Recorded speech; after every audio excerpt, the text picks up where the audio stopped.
wish the Israelites would just leave us alone. Thought you could slip off, did ya? Y'all belong to me, and I'll make sure you never forget it, boy. Every strike reminds you, disobey my command and suffer. That's not gonna be on you Edomites, man.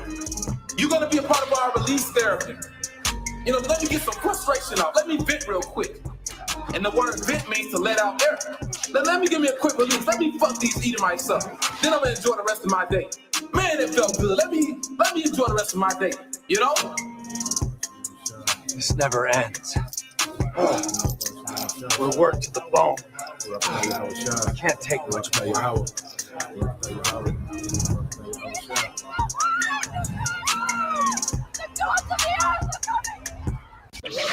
I said unto the fools, deal not foolishly, and to the wicked, lift not up the horn.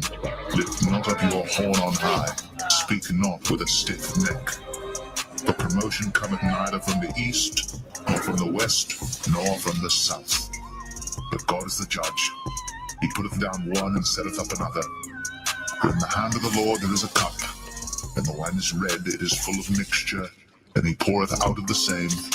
But the dregs thereof, all the wicked of the earth shall wring them out and drink them. I wish the Israelites would just leave us alone. But I will declare forever. I will sing praises to the God of Jacob. All the horns of the wicked also will I cut off, but the horns of the righteous shall be exalted. Dawn of a new era.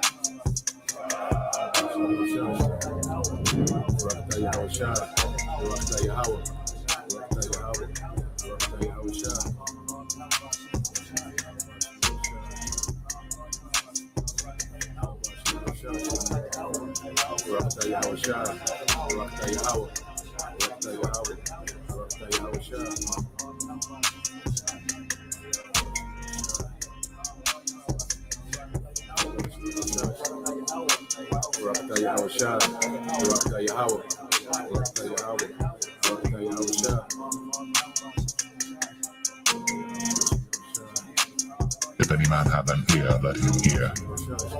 He that leadeth into captivity shall go into captivity.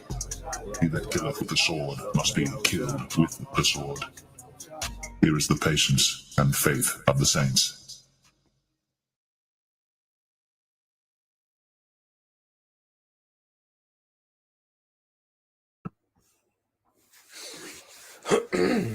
All right. Shalom. Shalom. First and foremost, we would like to give all praise and glory unto Yahweh, Ba'ashem, Yahawashi, Ba'ashem, Kakadash, and double honors unto the apostles and the elders of GMS who rule well, teach well, being great examples to his younger brothers, and peace and blessings and salutations to the hopeful elect out there pushing his word in truth and in sincerity across the four winds in the name of Yahweh, Ba'ashem, Yahawashi, pushing to get up out of here. Shalom to the hopeful elect, the believers, the listeners whom have came back to the obedience of the scriptures through faith in Yahweh, Ba'ashem, Yahawashi. All right. We the brother GMS Mississippi Camp coming with another lesson. All right. And this is, pretty much a continuation on the lesson we did earlier. And now we want to take a dive, all right, into those prophecies. Okay. And go more into an in-depth, okay, dealing with those prophecies that must come, all right, before Yahawashi returns. Okay. So we're going to deal with these prophecies, all right, and going to go into where we at according to those prophecies, man. Mm-hmm. Okay, so now let's get that in 2nd Ezra 4:37, and then we can get that in the chat.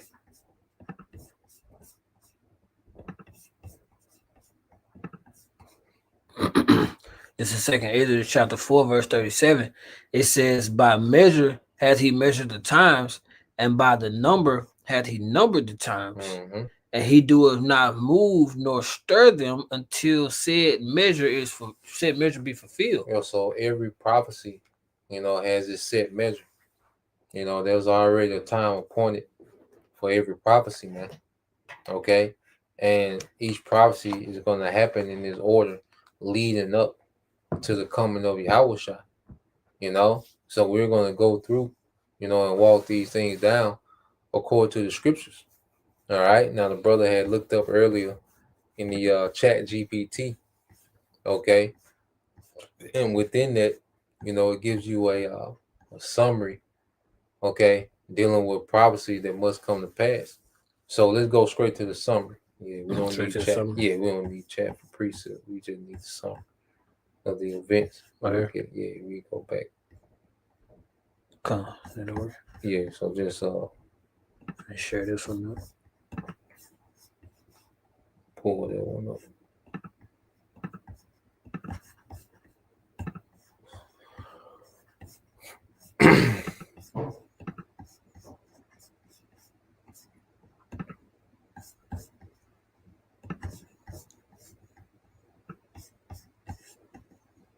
Yeah, so let's start off with the gospel preach. And you just read down. He's just gonna read the list, and then we're gonna go get into the precepts to go with this list. Make sure I'm right. So it's 8, 4, 5, 6, 7, 8. Well, 10 things that it has on this list. And the first one being the gospel preached to all nations. Yep. So you just read all of them. Okay, come. It says the great tribulation, man of sin revealed, World War III or Armageddon. Yep. The MOTB. And when you say MOTB, that's what what it means. You got to filter. Come. Fall of Babylon the Great, which is the modern day US of A, America. It says the elect sealed and gathered, signs in the heavens, the chariots, which are so-called UFOs, and Jacob's trouble. Well, so let's go ahead and eliminate things that have happened or happening now. Okay, so you got the gospel preach, to all nations, which is Israelites within all nations. So the gospel is going out via the internet. So this happened in real time, So the Lord has awakened the elect, okay, and is awakening the elect through what the ministry of the prophets. So the gospel is being preached as we speak. We're fulfilling this right now in real time. The gospel being preached, all right, throughout the four corners of the earth. Okay, and you have the elect amongst all nations being awakened by this gospel. So that's happening now. Okay, now great tribulation. Now we haven't got there yet. Okay, so that's something we're going to expound on, dealing with the great tribulation. And then it says the man of sin revealed. That's happened. Esau, Edom. Okay, to the point to where we can't even put the title Edom, okay, on the video, because he's revealed. So he has his AI algorithm pick up when you put, Esau or Edom, in your title. Because why? He's been revealed. You see, he's been revealed and called out. Okay, and then you got the World War III Armageddon that hasn't happened yet. Okay, so you have the Great Tribulation, the Third World War that hasn't happened yet. Then you got the Mark of the Beast that hasn't happened. Okay, that hasn't been implemented yet. There hasn't been a mandate. Okay, where people have to receive the charagma to buy or sell. That hasn't happened yet, but we're seeing the infrastructure being put in place. Okay, for that, the central bank digital currency. Okay, the blockchain. You see, so we see these things being set up for the Mark of the Beast, but it hasn't happened yet. Go ahead. So the fall of Babylon the Great. Yeah, America is still here. we still in America right now. Okay, so that hasn't happened yet. So there's no way that there can be, a second coming with all these prophecies left undone. Okay, go ahead. Elect sealed and gathered. Well, we are being sealed and gathered by what? The word. Which we're going to get into these things. Okay, but we haven't been physically gathered on those chariots, man. So that's happening now. All right, go ahead. Signs in the heavens. Signs in the heavens. Okay, which we had blood moons, blue moons, You know, we had eclipse. Those things are happening now. Okay, go ahead. Chariots, or Which, so-called UFOs, and we seen the chariot sightings. Okay, but we haven't been delivered in no chariots. You see, so the last one. The last one is Jacob's trouble. Yeah, so Jacob's trouble hasn't happened. So you have these things that are left undone. All right, and the Most High, all right, is not a man that he should lie. Let's get that in the book of Numbers. Now we can go to the scriptures. Okay, and then we're gonna walk these things down. So let's get Numbers 23, I think 19. This is Numbers chapter 23, verse 19. It says, the Most High is not a man that he should lie. Yeah, the Most High is not a man that he should lie. So if there's someone telling you that, you know, Yahawashi, you know, was on the way, the Messiah wasn't telling you that the Messiah can come at this time or that time. They're trying to give you a date, or they're saying that he can come any day. Well, no, there's things that have to happen. Then he can come any day. There's certain things that have to happen before he can come any day. You see? So the Most High is not a man that he should lie. All right? So read that again. This is Numbers chapter 23, verse 19. The Most High is not a man that he should lie, neither the Son of Man that he should repent. Had he said, and shall he not do it? Or has he spoken, and shall he not make it good? Yeah, so the Lord is going to make good everything that he's spoken. Okay? These prophecies are not a coin toss. Okay? These are for sure things that's going to happen in the earth. And they all have their set time and their set order. Okay? Because even when you go into World War III, well, what's included in World War III? The destruction of America. Okay? When you go into, all right, Jacob's trouble, okay, in the midst of that, all right, you're going to have the MOTB be mandated. All right? Because the MOTB is going to be a way to bring order out of chaos. Okay?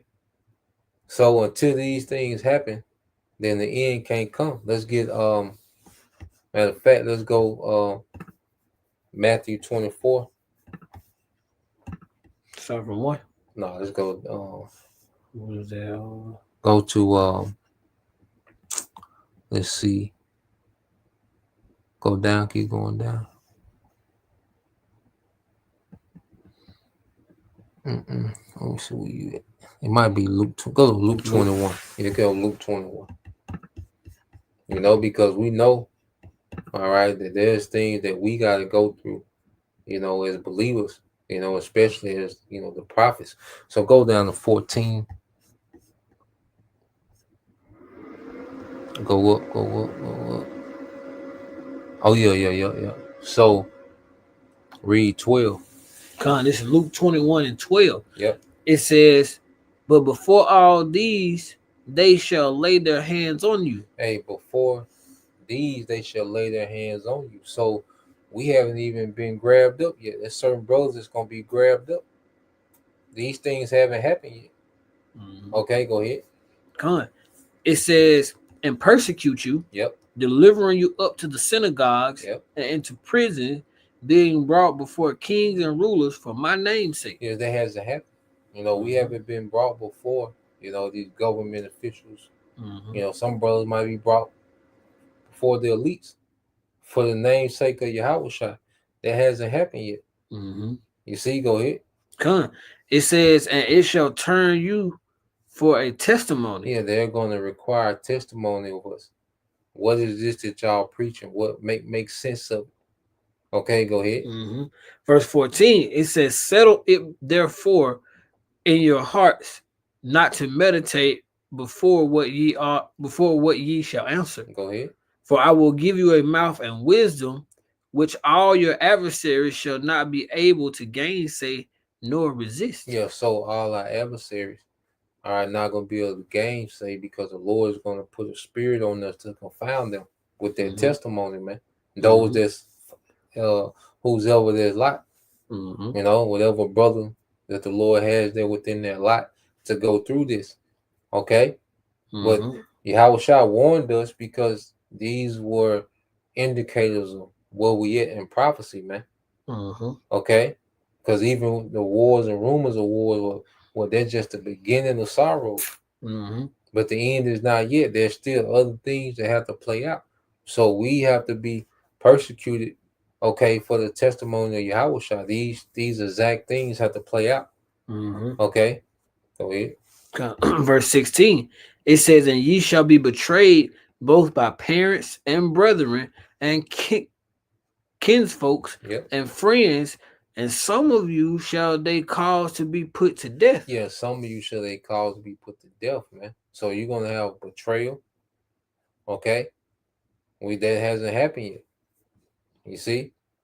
We're going to have a time where, you know, what scripture say, a man's foe shall be they of his own household. Okay? Whether it's in your actual house, your dwelling, you know, or just within, you know, your family, there's going to be betrayal. Okay? So these things have to take place, all right, before the end. Okay? Guys, you can read down. Come bring it back up on this one. Okay. Who is it? Verse 17. It says, there you go. It says, and ye shall be hated of all men for my name's sake. And you shall be hated for all men for his name's sake. Okay? That's why it's another level of hatred that we ain't seen, because we get, you know, hate and ridicule now. But it's a whole nother level of hatred that we haven't seen yet. You know, that's yet to come. You know? You got it, bro. Gun.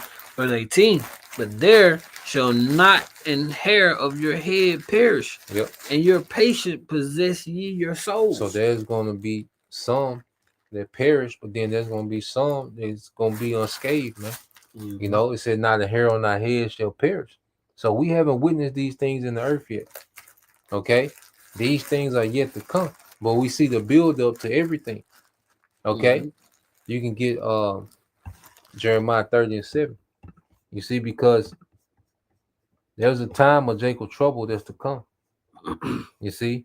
And this time, all right, it's going to be when the tribes, okay, are under heavy persecution in the earth. And see, Jacob trouble is the judgment for 2/3.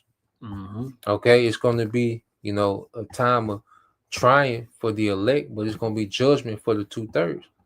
Okay? So these things have not came.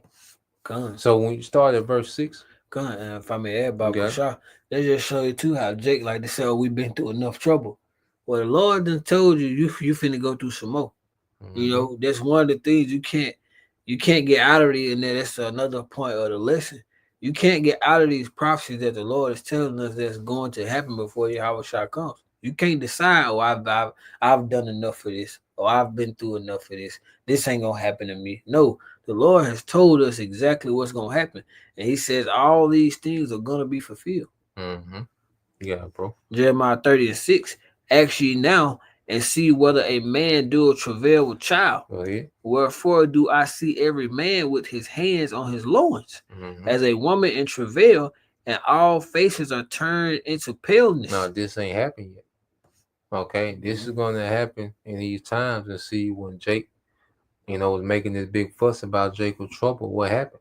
All right, Trump started federalizing the law enforcement on your ass, man. You see? Good. So the Lord, all right, has a bone to pick with Jake. You see, there's 2/3, and that's another thing. We're going 2/3 haven't been judged. Okay, that before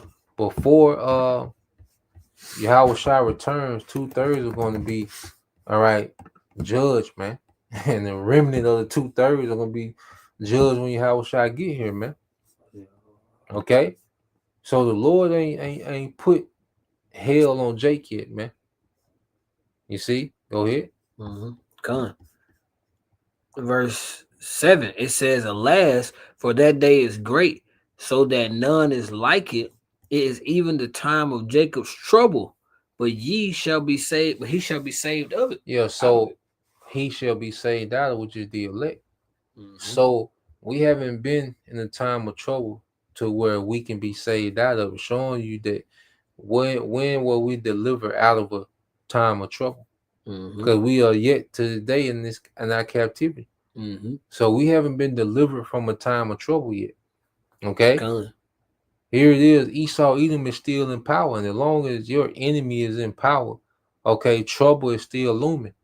Until this man is removed, all right, trouble is still looming. And you think that this devil, with all this technology, and you see how he's made the tribes, all right, the face of crime.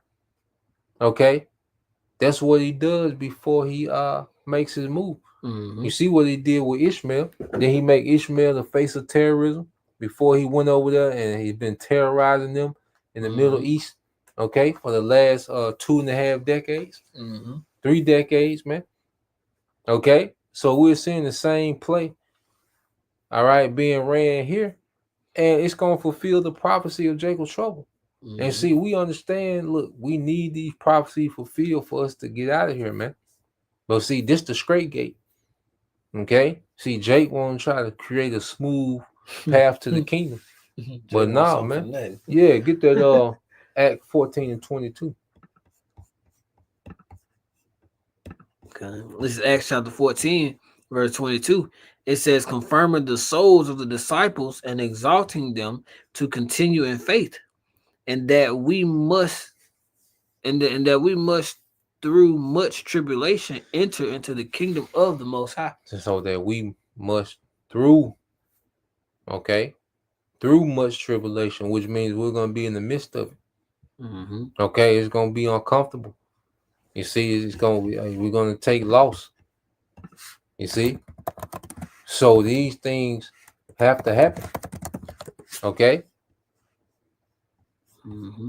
Which is Matthew 24. Should be 11, 14. Trying to get that endure to the end. Come on, just back you up. Yeah, should be like 11, 13. Yeah, 13. 13. Come on, just back you up here. Matthew 24 and 13. But he that endured until the end, the same shall be saved. Yeah, so if you got to endure, that means you have to endure what? Something of difficulty, man.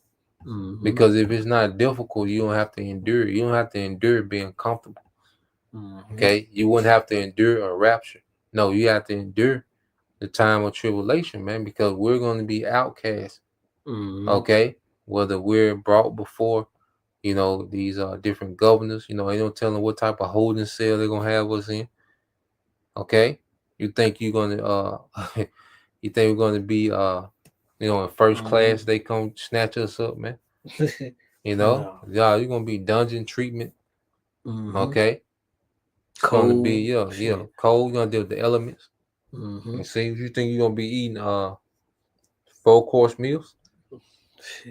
So nah, man, you're gonna have to endure. And now eventually favor is going to kick in. Okay, but it's gonna take faith to get to that favor, and it's gonna take enduring the being uncomfortable to get to that favor, man. You're gonna have to have that track record, that experience, because if you ain't never went through nothing on this side, or you haven't, hammered down, as it says here in one of the definitions, I got that word endure.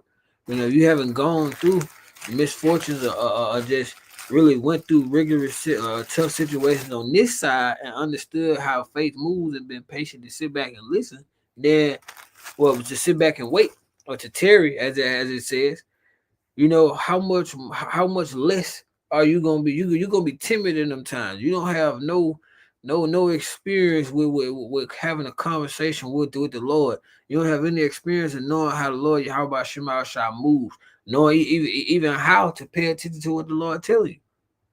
So if you haven't had that experience in these times with things, it's shit's easy right now. It might be tough with the day-to-day, shit, always throwing your schedule off and everything like that. This is nothing. This is nothing. We finna be as pilgrims. Finna be on the move. You don't know when your next meal coming in. All you know is the Lord, you got it. You know, what did Matthew 6:33? Seek ye first the kingdom of the Most High and His righteousness, and all these things will be added unto you. I think the verse previous goes into the Lord knows exactly what we need. The Lord knows what we need. You know, it's that word endure. You gotta ask him, bro. Nah, you got it. It's that word endure right here in the blue. It's just the Greek. Strong's G 5278. Hupamano. Hupamano. Okay. It says to remain, to tarry behind, to remain, abide, not recede or flee, to preserve, to persevere under misfortunes and trials, to hold fast to one's faith in Hamashiach. That's why Scripture say, "Well, hold fast that which thou have till I come," because we're gonna have to keep the faith in the worst moments. You know, we're gonna have to believe, man. There's a thing we're gonna have to believe in the prophecy of Yahawashi coming back during the tribulation, man, to deliver his elect before their final judgment. Okay, which is the missiles hitting America, that's the second Exodus, man. Okay, so let's go to go to Matthew 24 again, 6 and 7. Okay, cool. It also says to suffer. You know, we're gonna have to go through it. Ain't no way around it. You can't, like you said, some brothers, if there's of his lot, you know, he'll go that way. But the Lord has a lot or a path for each and every person. You know, some people gonna be you gonna have to see to get guillotine. Some people might go to the guillotine and spiritual power may be shown. You know, some may you may go to spirit realm. Get that in Revelation 24. Revelation 24. Yeah. Then we'll get that in war, because they just top off the things that we will have to go through as believers. Go ahead. This is Revelation chapter 20, verse 4. It says, "And I saw thrones, and they sat upon them, and judgment was given unto them. And I saw the souls of them that were beheaded for the witness of Yahawashi." Yeah. So has any of the followers of Yahawashi been beheaded? Nah, that has to happen before we get to those thrones. Well, there's certain men, all right, certain believers that's allotted, all right, to be beheaded. Okay, and why they're going to be beheaded, which links up with another prophecy it's going to get into. Go ahead. It says, "And for the word of the Most High, and which had not worshipped the beast, neither his image, neither had received his mark upon their foreheads or in their hands, and they lived and reigned with Hamashiach 1,000 years." So these are they that overcame the beast. Okay, that didn't bend the knee to Baal. Okay, that didn't give in the time of tribulation, because Esau is going to present what the mark of the beast as a pseudo salvation, as a way back to the former comforts and convenience that people are in love with, that worship the beast. Okay, but the elect, what they have a foresight according to prophecy, like, nah, there's life after this kingdom. There's a kingdom after this kingdom. And that's another thing, that mindset of a rapture. You're just thinking that you're just going to be in the clouds. Okay, you're going to be in this fairy tale place. Okay, you're just going to be a spirit floating around. No, there's a kingdom coming to the earth. You see, there's another aspect. You know, post Yahawashi, there's a kingdom coming to the earth. See, we have an understanding of everything leading to Yahawashi, and even after, all right, Yahawashi conquers the earth in righteousness, man. You see, because there's one thing about a Christian, they just say, "Oh, we just gonna be raptured," and then what? Okay, no, the Yahawashi is coming to set up, all right, the throne of David in the earth. All right, there was an earthly throne. You go to the throne of David, there was an earthly throne in the earth. Well, Israel was united, and the heathen was in subjection, man. You see, and that's our faith. All right, that the Lord is going to establish that again. Okay, but before that, these things have to happen. You have to have believers that's going to be beheaded. These things haven't happened yet. None of these things have happened. Okay, so going back, Matthew. Yeah, get that Matthew 24. Matter of fact, get that Revelation 13, because even before the war, this has to be even before their complete destruction. Yeah, read that. Yep. This is Revelation verse 13, starting at verse 16. It says, and he caused all, both small and great, rich and poor, free and bond, to receive a mark in their right hand and in their foreheads. Yeah, so this hasn't been issued yet. And that mark goes back to charagma, okay, which goes into the word charax when you go into the root, okay, which lets you know that the John the Revelator seen people getting devices stuck into them. All right, so that charagma goes into a stamp or imprinted mark, okay, or a brand, okay. But then when you go get that root word for charax, go up. It should be right here. Yeah. Right here. Mm-hmm. All right, so now you go to the root word charax. What does it say? It say pale or stake or a palisade. Palisade. Yep. A palisade or rampart. Yeah, so when you go into a stake, okay, or a pale, well, what was they used to do? To impale in the earth, you know, to insert. Mm-hmm. Okay, so John the Revelator seen people with a device that looked like a palisade, because you go into to pale or a stake, well, what it would have that sharp end. Mm-hmm. Okay, and you go into the C hip, well, what is that? That's a sharp needle. Okay, matter of fact, pull up a little video. RFID chip implant. RFID chip implant. RFID. Yeah, put an RFID implant and see if it'll show.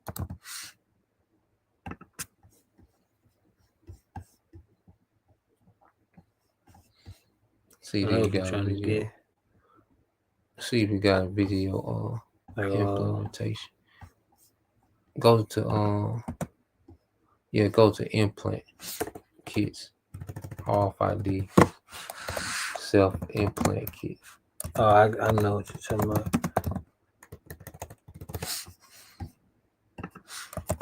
Put self implant. Because the brother you call out of Memphis, somebody sent him where niggas is ordering the C hip online already. Oh yeah. Yeah. They did right there. Mm-hmm. We grab that one. So they kind of got it. Yeah, see if they show the actual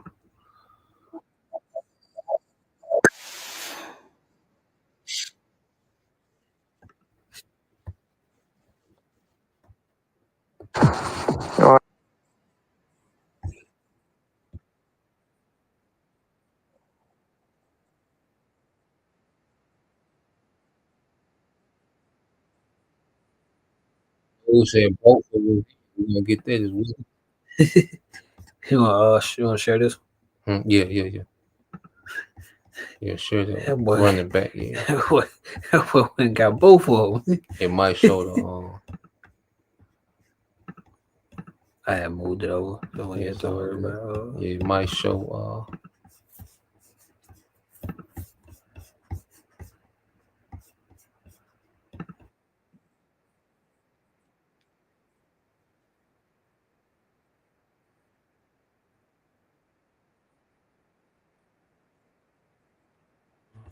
Sure.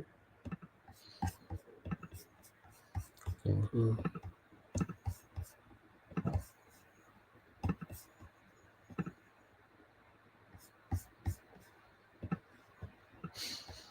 There you go. So make a fist and squeeze the tag to the top of my skin. When I approach the device, it opens the Facebook page I set it to. Colin Cravino has a microchip implanted in both of his hands. Some people just look really grossed out. I put my hand up and I let them poke at it and they freak out. Developed in the 1950s and 60s, RFID chips, short for John the Revelator seen. There you go. It's unmuted now. Yeah, this is what John the Revelator seen. Okay, to him this looked like a charax, all right, which is a stake, okay, or a pill. Okay, and he's seen people being implanted by this, and that's why he described it as what, a charagma. Okay, but he's seen the RFID, the radio frequency identification. Okay, he's seen this, man. Okay, so this has to happen before the return of Yahawashi. And if you got this when he come back, okay, there's a judgment for that. Okay, so these things have to take place. And see, as believers, we have to endure through this. We have to reject this. Okay, we're being conditioned to reject this. And like the brother was saying, we're being conditioned to reject this and depend on Yahawashi. Okay. Let me add, the brother was going into I think it was San Francisco camp I was watching this morning. The brother made a statement that really hit. A lot of Jake gonna really think they can get this and then smooth sail through, and they think they're gonna be able to remove it themselves or take it out. You know, when your house shot come back and think they're gonna be delivered. No, the damage is done. Once you get it, you made a vow, you made a commitment, and once, and then that's the thing, it's gonna be one or two sides, and a lot of you niggas don't know how to commit or make a commitment to something. You're gonna make a commitment, and you're gonna be stuck with that decision that you make. It's already predestinated, of course, but you're gonna choose either this here with Esau, or you're gonna choose to go through the tribulation and prove and show you how about Shema Shai. Yeah, if this device is allowed to be put in you, then you're not of the elect. All right. Yeah, the Lord is not going to allow his elect, all right, to be penetrated by this beast. Okay, because scripture say, well, we have to be those virgins, of course, you know, in the spirit, philosophy will penetrate us. Okay, but in order to take this, that means that you love this world. You want to try to save your life, but scripture say you try to save your life, you're going to lose it. You see, because this is going to be life. Look how niggas did the juice. Look how people treated the juice. It was an idol. You know, the juice broke up families. Okay, so how much more of this? Okay, but this is what John the Revelator seen, man. Okay, see what they play. For radio frequency identification have been used by retailers to track packages and prevent theft. Farmers use the chips to keep tabs on their livestock. Pet owners use them to identify their cats and dogs. And lately, members of the so-called body hacker movement have been implanting RFID chips under their skin, programming them to perform various tasks. Colin Corvino, a smartphone repairman in Brooklyn, New York, uses his chips to open his front door. He found them on a website called Dangerous Things that sells implant kits and offers user tips. I came across it when I was doing research on the Samsung deadbolt that I bought. And then the first thing that I noticed was that I could get an RFID tag that would work with the deadbolt. Corvino plans to modify one of his motorcycles next. And I haven't decided on where I want to put the authenticator, the antenna, thinking probably down by the seat somewhere because this comes off. So I would just tap my hand on it. Then the light would come on as if I put the key in, and then I would just hit the ignition and start the vehicle. RFID retailers estimate that between 30 and 50,000 people worldwide have chip implants in their bodies. German tech consultant Andreas Sjöström used his chip as a boarding pass on a recent flight from Stockholm to Paris, and to get into an airport VIP lounge. Skeptics say the implants raise privacy issues and worry that strangers could tap into the information on a chip without the owner's knowledge. Others say potential uses for the technology, such as keeping track of a patient with dementia, could pose ethical concerns. But Crovino and others see a future where technology and the human form will merge. I think when it becomes more prevalent and there's a lot more things and options that you can do with this, that people will, opt in for that kind of augmented human sort of attitude. That's why I have an Android device and not an iPhone, is because I want to be able to customize everything I have. So why should I not be able to customize myself?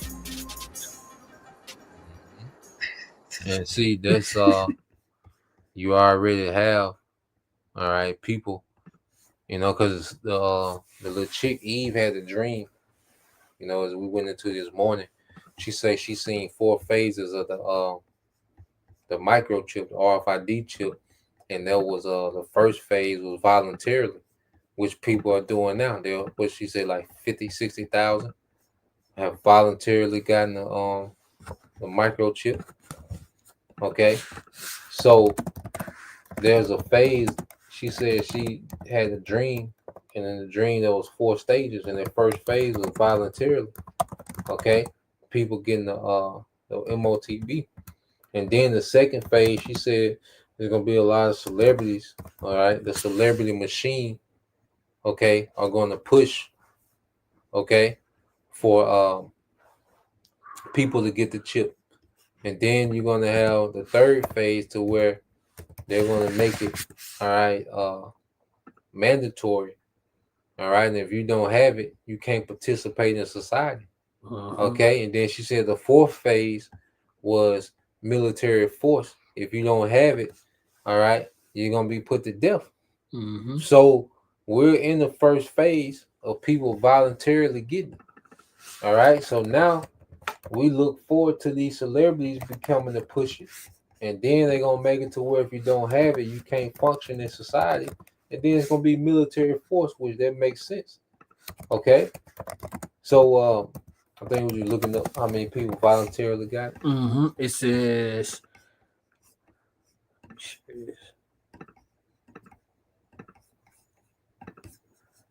quick Google search. It says it said how many people have voluntarily gotten the RFID chip globally. It says while the precise global figure is not available, estimates from recent years suggest between 50 and 100,000 people have voluntarily received the micro C-hip implants. Yep. So prepare now for the next phase, which is what? Celebrities. Okay. So now let's get the build up to the war, and then we're gonna link it back, with the C-hip. So let's get Jeremiah 59. Well, now let's get Matthew 24:6. Matthew 24:6. Yeah.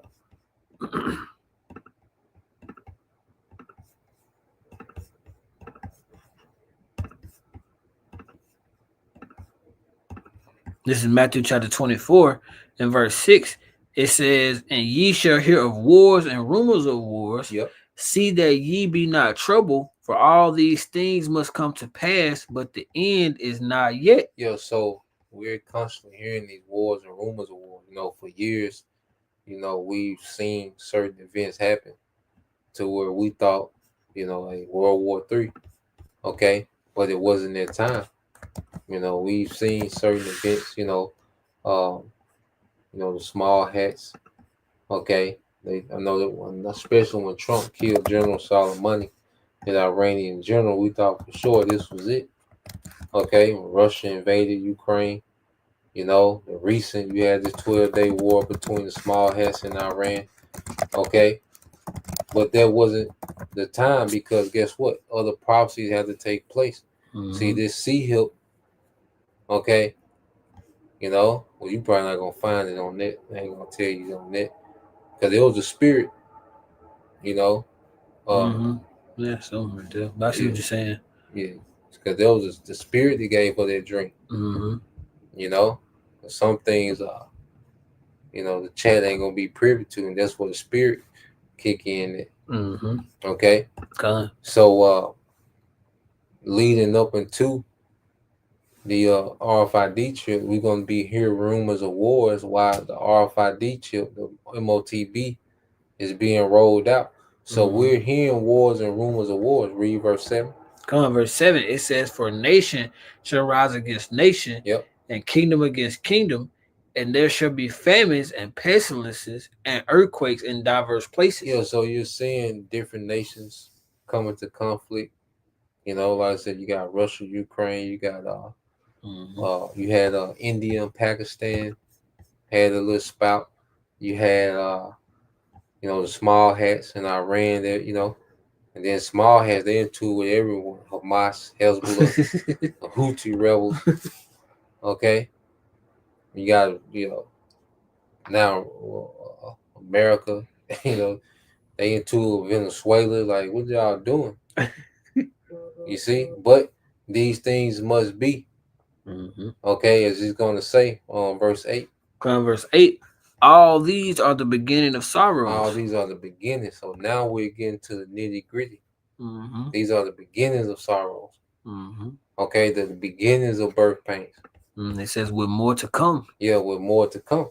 So now, as we see the RFID chip, okay, which is a mark of the beast, all right, being implemented, becoming, a thing, okay, becoming to the forefront, the infrastructure being set up for it. And that's why another thing, what you have these big data centers that brothers been going into, okay, all these things are being set up for the mark of the beast. And while that's happening, you got wars and rumors of wars. So these things are going to collide. All right. But before, okay, the war fully, okay, go nuclear, well, the MOTB is going to be already be made mandated. Okay. And that's going to show you, because Yahawashi is not going to come until the war. So let's go to Jeremiah 49:10. Let's walk the war down all the way to Yahawashi. And then when Yahawashi get here, what is he going to be doing?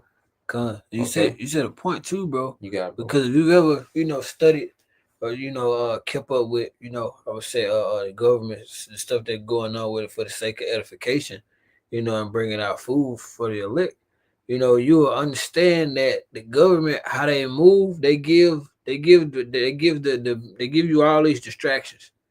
All these what's going on with these fucking entertainers who nobody really gives a shit about them. But Esau give you all this stuff to keep you preoccupied. Like Jake can't even pay attention to shit because he's too busy trying to pay bills. He give you all that while he's setting up his infrastructure and he's getting everything ready behind the scenes. And the Lord wants you niggas distracted. So Yahawashi can fulfill the prophecy as a thief in the night. The Lord give you niggas over to distraction. Okay, you got it, bro. Read verse 10. Read verse. No, we're gonna read verse 13. 13. Yeah, read down. This is Jeremiah 49:13. It says, "For I have sworn by myself, saith the Lord Yahawashi, that Basra shall become desolate, a reproach, a waste, and a curse. And all the cities thereof shall be perpetual waste." And what's going to do that? Nuclear missiles. So the Lord said he swore by himself that Basra shall become a desolation. Speaking of America, which one of the things that had to happen before Yahawashi is America being destroyed. Okay, so these things, the cities in America, they haven't become perpetual waste through war. So the Lord gives you his he gives you what he wants to accomplish, what he's going to accomplish, and that's make Basra, aka America, a desolation. So now he's going to go into what's going to build up to America being a desolation. Go ahead. Verse 14. It says, "I have heard a rumor from the Lord Yahawashi, and an ambassador is sent unto the heavens, saying, gather the heathen. An ambassador has sent unto the heathen, saying, gather ye together and come against her and raise up to battle." Yep. So there's a ambassador sent to the heathen. Okay, and it says rise up to the battle. So what are we seeing now? Are we not seeing these heathens? Okay, you just had the Chinese military parade, which they play a part in the kings of the East. And what do you have? Pretty much a meeting of the kings of the East, Revelation 16. You see, so everybody was invited to the party except for America, man. Why? Because America to play. Okay, go ahead. Good. Verse 15. It says, "For lo, I will make thee small among the heathen, and despised among men." Yeah. So small goes back to insignificant, or the Hebrew word for ton, which means insignificant. So you see on the global stage, these nations, okay, are looking at America is unimportant. Like, look, we gonna do our own thing. You know, we gonna build workarounds for the dollar. We're gonna make military alliances, all right, to come against the whore. So on the global stage, you see America becoming unimportant and insignificant. Okay. And it's all build up to what? This third world war, what they call Armageddon, in which in that war, that's when America becomes a desert. Go ahead. Come on. Verse 16, it says, thy terribleness has deceived thee, and the pride of thine heart. O thou that dwellest in the cliffs of the rock, and it's like that holdest the heights of the hill, thou though thou shouldest make thy nest as high as the eagle, I will bring thee down from thence, saith the Lord. Yahawashi. So Esau, you know, America, you know, dealing with the American Edomite, this American empire, has become what? Proud, you know, because they've been, you know, able to bully the earth. You know, they become proud, and now they're deceived as if, you know, they're still this bully. But no, prophecy is writing America completely out the script. So that bully status that America has enjoyed, well, no, prophecy is saying you're not the bully anymore. And it's raising up other bullies on the playground. Okay, go ahead. Come. It says also Edom shall be a desolate, Desolation. A desolation, the water. Everyone that goes by it shall be astonished and shall hiss at all the plagues thereof. So that's America being destroyed. Going back to verse 13, I will make Basra, okay, a desolation in this city of perpetual waste. Well, that's going to be fulfilled by these nations, all right, coming against the whore. Okay, Revelation 17, and these shall hate the whore. Okay, everything is revolving around what? These nations gathering against America. Let's get some precepts real quick. Let's get Habakkuk 2 and 5. Read through 8, and then we'll get that in Revelation 17 and 16. You got it, bro. Because this is Habakkuk chapter 2, verse 5. It says, also because he transgressed by wine, he is a proud man. Oh, go back to their pride. Thy terribleness have deceived thee. The pride of thy heart. Okay? So this devil's pride, okay, is linked to what? His downfall, which he's in the peak of his pride right now. Go ahead. It says he's a proud man, neither keepeth a home, who enlargeth his desire as hell. Yeah, so this nigga's in Ukraine, the niggas in the Middle East, the niggas in Venezuela. He's in the South Sea, South China Sea, South Korea. This nigga, you know, this is speaking of Esau, man. Okay, but what is it going to lead to? Go ahead. It says, and is as death, and cannot be satisfied, but gathered unto him all nations, and heap unto him all people. Go ahead, keep reading. Verse 6. Shall not all these take up a parable against him? Oh, should not all these nations rise up against thee? Going back to Jeremiah 49. Go ahead. And a taunting proverb against him, and say, woe to him that increases that which is not his. How long? And to him that layeth himself lay himself with thick clay, which is debt. You know, because this economy is a debt-driven economy. This economy doesn't work without debt. This is the scam, all right, of the banking families with the dollar, is that this country doesn't run, all right, unless it's under debt.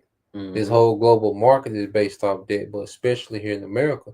And this is what these nations are tired of. They're tired of America being the military bully and the economic bully. So what you think these nations are talking about? What you think they were talking about the Chinese military parade? Okay? They was talking about this, about the whore. Okay, go ahead. It says, and they shall not rise up suddenly. Shall they not? So I can shut the water. Shall they not rise up suddenly? Yep. That shall bite thee, Yep. and awake that shall vex thee, and thou shalt be for booties unto them. Go ahead, you read.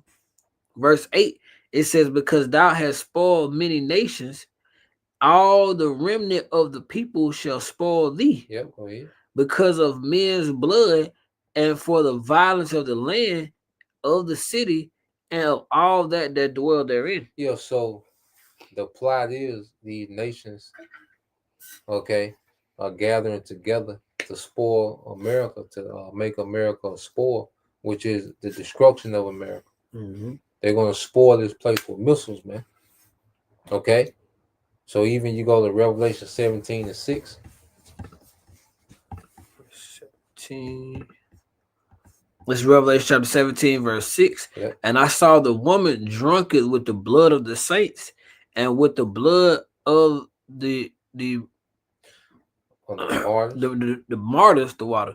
The blood of the martyrs. 17:16. 17:16. Yeah. This is Revelation chapter 17, verse 16. And the 10 horns which thou sawest upon the beast, these shall hate the whore. And the whore is America. These 10 horns in these EU nations. Mm-hmm. So it said even they're going to hate the whore. So what are we seeing happening in the earth?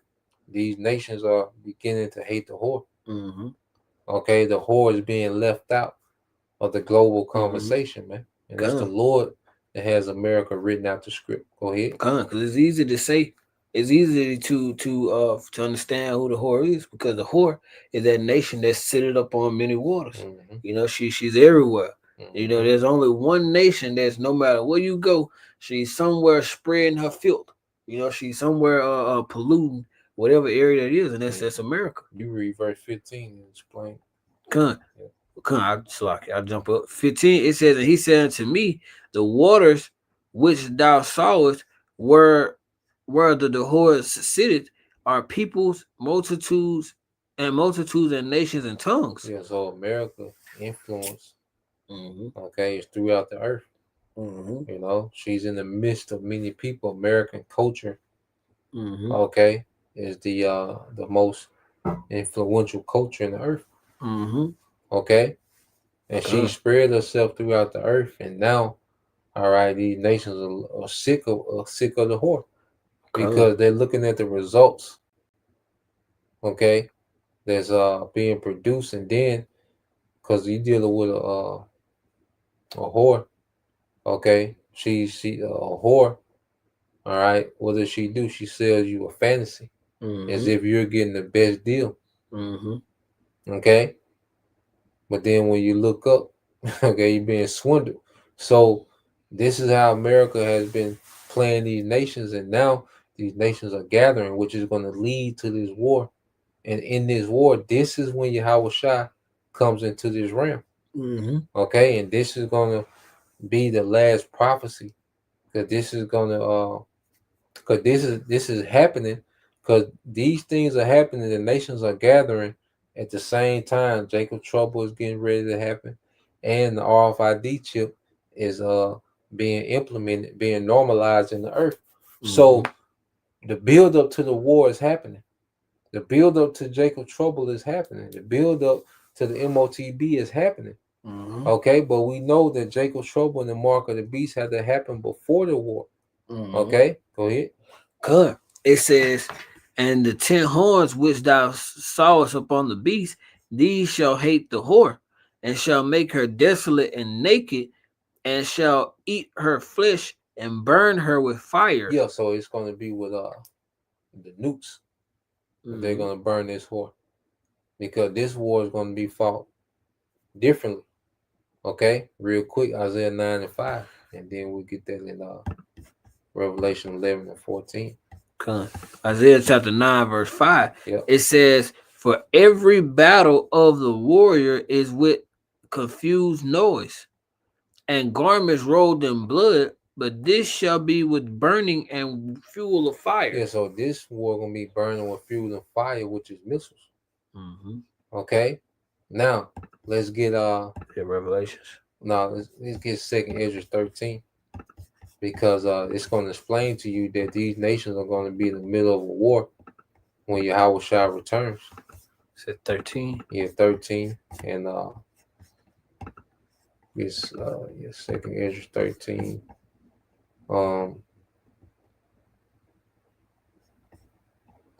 Let's start at get to the point.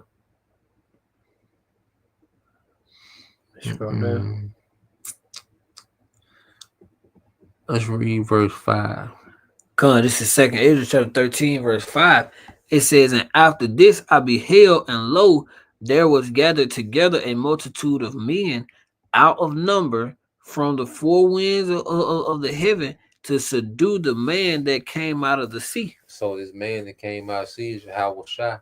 Okay, and the sea that is speaking of is the atmosphere, because he's going to come into this realm, okay, and appear in the atmosphere. You see, Yahawashi is going to come from the spiritual realm and appear in the atmosphere of this realm for that war in heaven, spoken of in Revelation, the 12th chapter. And that war in heaven is going to be in the midst of this third world war. Okay, go ahead.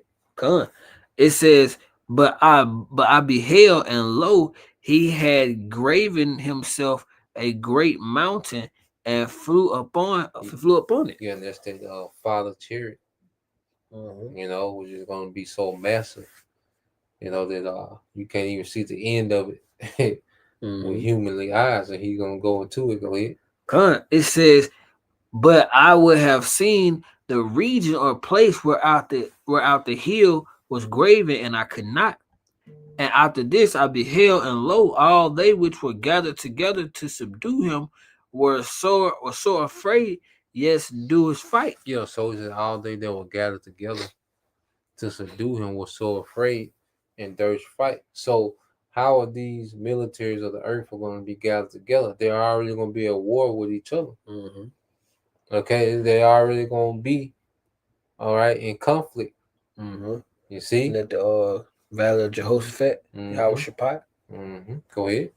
Verse 9, it says, and lo, as they saw the violence of the multitude that came, he neither lifted his hand, nor held a sword, nor any instrument of war. Yeah, so Yahawashi is not going to have to have, you know, weaponry, all right, on this person. Okay? The chariot itself is a weapon, and it's going to do all, okay, the damage. Okay? And he's going to be controlling that chariot through spiritual power, man. Okay? He's not going to have to be pushing buttons. Okay? Locking niggas on targets. No, everything is going to be in the spirit. Okay? So it's another type of warfare that this earth has never seen. Go ahead. It says, verse 10, but only I saw that he sent out of his mouth as it had been a blast of fire, and out of his lips a flaming breath, and out of his tongue he cast out sparks and tempests. Yeah, so that's Yahawashi getting busy with these nations, man. Okay, this is the climax of this third world war. Okay, so we're seeing the nations gathering against America. They're going to go to war with America. All right, but when Yahawashi comes, they're going to go to war with Yahawashi. Okay, go ahead. Verse 11, and they were all mixed together, the blast of fire, the flaming breath, and the great tempest, and fell with violence upon the multitude which was prepared to fight, and burned them up every one, so that upon a sudden of an innumerable multitude nothing was to be perceived, but only dust and smell of smoke. And I saw this, when I saw this, I was afraid. And when I saw this, you know, Ezra said he was afraid. So Ezra's seeing this war. Okay, with Yahawashi and these nations. Well, it's going to take place in this third world war. Okay, so this is when Yahawashi enters. Okay, the scene is in this third world war, and we're seeing the build up to this war. Okay, real quick, Zephaniah 3 and 8. This is Zephaniah 3:8. Mm-hmm.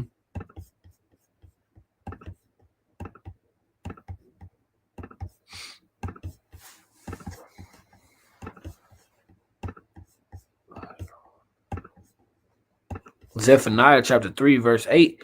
It says, "Therefore wait ye upon me, says the Lord Yahawashi, until the day that I rise up to the prey. For my determination is to gather the nations, that I may assemble the kingdoms, to pour upon them mine indignation, even all my fierce anger, for all the earth shall be devoured with the fire of my jealousy." So the Lord is gathering the nations for this war.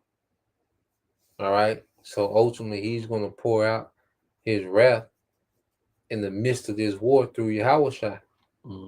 But the war has to be, the nation has to be gathered first. So we're seeing all these military alliances and drills and economic alliances and military alliances, and you see all this tension and conflicts going on. Well, this is all the Lord gathering these nations, so He can judge them. Yahawashi. You get that, Joel 3. And it shows you this another prophecy, because it started at 9. Joel 3, chapter 9, it says, "Proclaim ye this among the Gentiles, prepare war, wake up the mighty men, let all the men of war draw near, let them come up." And this is what we're seeing now. The nations are preparing for war. Testing missiles. All right, all these armed deals, Russia sending, military hardware to these nations. Everybody is scrapping up for war. Like I say, China just showed you what they, what they looking like. They ready for war. China, there was a message, look, we ready for war. Go ahead. Verse 10, it says, "Beat your plowshares into swords, and your pruning hook into spears, to let the weak say, I am strong." Go ahead. But at a point, it says, beat your plowshare into swords, and your pruning hooks into spears. So it'll let you know, your plowshare goes into, and your pruning hook goes into your tools for agriculture, and feeding and sustaining yourself. It lets you know, hey, these niggas ain't got nothing on their mind but war.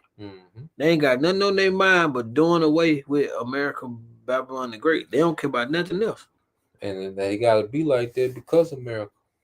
Because that's all I understand. Yeah, because if you ain't shit, that's why America ain't invaded nobody that got nukes. So these nations know, like, shit, you gotta get scrapped up. Go ahead. Verse 11, it says, "Assemble yourselves to come, all ye heathen, and gather yourselves together round about. Thither cause the mighty ones to come down, O Lord, Yahweh Shema." Go ahead. It says, let the heathen be wakened, and come up to the valley of Jehoshaphat, for there will I stir up the judge, will I sit to judge all the heathen round about. Yeah, so this is being set up for the Lord to judge these nations, man. All right, Yahawashi. All right, which is 2 words. You got Yahweh, which is the Heavenly Father, and then you got Shaphat, which is the judge. So this is the arena that the Lord is going to judge these heathens. All right, is this Third World War. He's going to destroy the militaries of these heathens, man, because they're getting ready to go into captivity. You got it, bro. I'll just read this real quick, going into that word Jehoshaphat here in the blue letter. Strong's H 3092. Yeah, they ain't gonna know. Yehoshaphat. You gotta pronounce it. Yehoshaphat. It's Yahawashi. Yeah. Yahawashi. They say the Greek, but we gotta say the Hebrew. We Hebrew, brother. I forgot about it. I forgot we were gonna try. Blue letter be messing it up. It's Yahawashi. The Heavenly Father's name is Yahweh, and the Son's name is Yahawashi. It's not Jehovah, or none of that. It's Yahweh and Yahawashi. So that word is Yahawashi. It says symbolical name for a valley near Jerusalem, which is the place of ultimate judgment. So just backing you up there. So that's where the Lord is going to call all these nations, and they're going to be sitting there fighting each other. But when Yahawashi cracked them clouds, all of them gonna turn and they gonna be scared, but the Lord gonna have a spirit on them to try to fight anyway. It ain't gonna be no fight. They gonna be completely wiped away to the point like Ezra said, like that mighty multitude became nothing, and he was afraid. You know. Yeah, so man, bro. Yeah, keep going, enjoy it. Okay, come.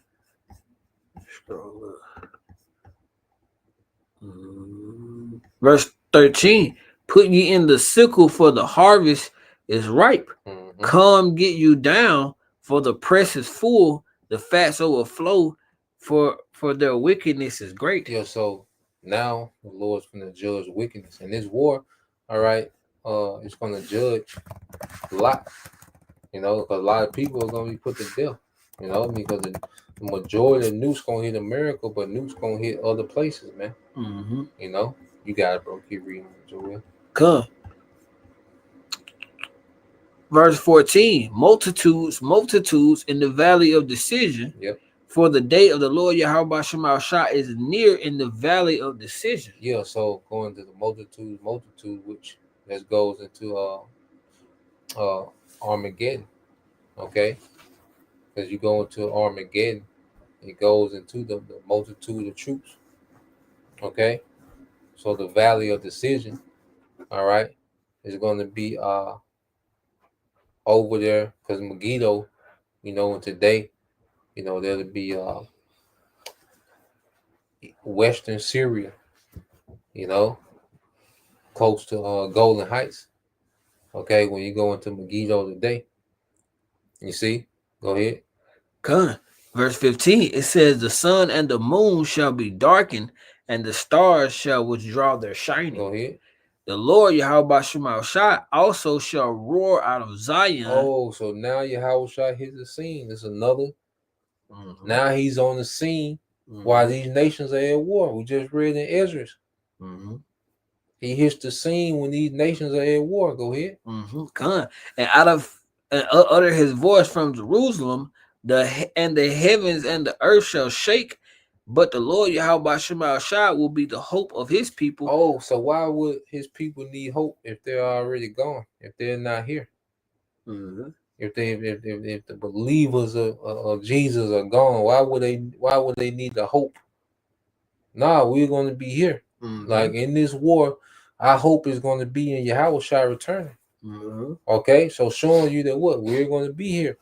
In the midst of these things. Go ahead. That's this next part of the cut on that, you know, on that Christian only doctrine. It said the strength of the children of Israel. Yep. So we're going to have because right now we don't have a military in this war. We're a spiritual army, but we don't have a military in this third world war.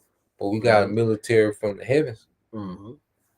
Okay, and that military is going to show up in this war.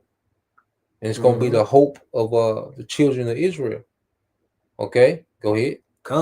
It says, so shall ye know that I am the Lord, Yahawashi Shah, your power dwelling in Zion, my holy mountain. Then shall Jerusalem be holy, and there shall be no stranger, and there shall no strangers pass through her anymore. Yeah, so post-war, all right, Israel, the true Israelites, going to be back in their land, and it'll never be conquered by heathen again. Okay, keep going. Verse 18, it says, and it shall come to pass. And well, matter of fact, jump down to 19. Verse 19, Egypt shall be a desolate, and Edom shall be desolation. Egypt shall be a desolation, and Edom shall be a desolate wilderness. Yep. So it's the same. You see, Esau always pops up, and the judgment is the same, a desolation, because Egypt is America, which is what? Babylon. Okay. So everything is linked into everything that has to happen. Go ahead. For the violence against the children of Judah, because they have sheared innocent blood in their land. Yeah, so there's a punishment for Esau in this war, and America is going to get the brunt of it. It's going to be completely destroyed because this is the place okay, of the most violence against the children of Israel is here in America, and that's why America is going to get the worst of the judgment at the return of Yahawashi. Okay, America gonna be judged. Yeah, America gonna be judged. You see, that's another thing. Like, the rapture, like the most, like, with the rapture, they just think the Messiah just gonna come do a drive by and just everybody gone and the earth just in chaos out there. No, Yahawashi come to wage a war in the midst of a war. Okay, and then let's get that in Revelation 19:2, then get 11, and then we can end it with Revelation 14:9. You got it, bro. God, this is Revelation 19:2. It says, for true and righteous are his judgments, for he hath judged the great whore, which did corrupt the earth with her fornication, and hath avenged the blood of his saints at her hand. Yeah, so the Lord, Yahawashi, okay, he's going to judge America, man. He's coming back to judge the earth, and America's at the front of the line. America is the first order of business. Okay, after the elect are in the chariots, America is the first order of business, man. Go ahead, jump to 11. God, verse 11, it says, and I saw heaven opened, and behold, a white horse, and he that sat up on him was called Faithful and True, and in righteousness doeth he judge and make war. And this was Ezra saying. He's saying what? He's saying like he's seen the man that come out of the sea. He's speaking the atmosphere. So John the Revelator, okay, he saw, all right, Yahawashi, and he described the chariot as a horse. Okay, that pure power. Okay, go ahead. Good. And what did he do? 14. Just like Ezra was describing Yahawashi going to war with the nations. Well, John the Revelator saying Yahawashi go to war with the nations, man. You can't leave that part out. Good. Okay. Let me read out. No, I jumped down. You get 14. Yeah. Revelation chapter 14 and verse 9. It says, and the third angel followed them, saying with a loud voice, if any man worship the beast and his image, and receive his mark in his forehead or in his hand. Oh, so now it's speaking about the mark again. If any man have received it, so at this point, people have received the mark. If any man received the mark, so now people have received it, which means what? That this has already been mandated. Okay, go ahead. Just backing you up and showing that this is the same mark. Yeah. That you the same thing, Karagma. Yep. You know how niggas are by, so that's a different one. No, that's the same one, Karagma. All right. It says the same, verse 10, the same shall drink of the wine of the wrath of the Most High, which is poured out without mixture into the cup of his indignation, and he shall be tormented with fire and brimstone in the presence of the holy angels and the presence of the Lamb. So people are already going to have the mark before Yahawashi returns. Let you know that has to be mandated before, because he's coming to judge you for getting the mark. You see, so that's going to be already mandated. You see, and to show you real quick, jump to the next chapter and read verse 2. Revelation 15:2. It says, and I saw as it were a sea of glass mingled with fire, and them that had gotten the victory over the beast and over his image and over his mark and over the number of his name stand on the sea of glass, having the harps of the Most High. Yeah, so there's someone that's gonna have a victory over the beast. So this is two different perspectives, the same event, because it says the sea of glass mingled with fire. Well, guess what? In that fire is gonna be people being tormented, okay, for taking the mark. But the people that's looking into the fire from those chariots are those that got the victory over the mark, that didn't get it. but it's the same event, two different perspectives. Because it says you're gonna be tormented in the presence of, all right, Yahawashi, okay, and the angels. So it lets you know this is the chariots after the destruction, after the nukes, after the chariots destruction. Okay, it's going to be over the atmosphere, and that's why it's going to look like a sea of glass mingled with fire. That's us looking at the lake of fire through the atmosphere, man. All right, from the chariots, man, it's going to look like a sea of glass mingled with fire. Okay, so this is those that have gotten a victory over the mark. So showing you that the MOTB has to be mandated. The believers of Yahawashi are going to overcome the beast and his image and his mark, and be on those chariots, looking at those being tormented for taking the mark, man. Okay, you read verse 3. Verse 3. It says, and they sing the songs of Moses, the servant of the Most High, the song of the Lamb, saying, great and marvelous are thy works, Lord Yahweh Shai, power almighty, just and true are thy ways, thou King of saints. Thou King of saints. Yeah. So now these things have to play out in their order. Okay. So we understand that all these things are happening.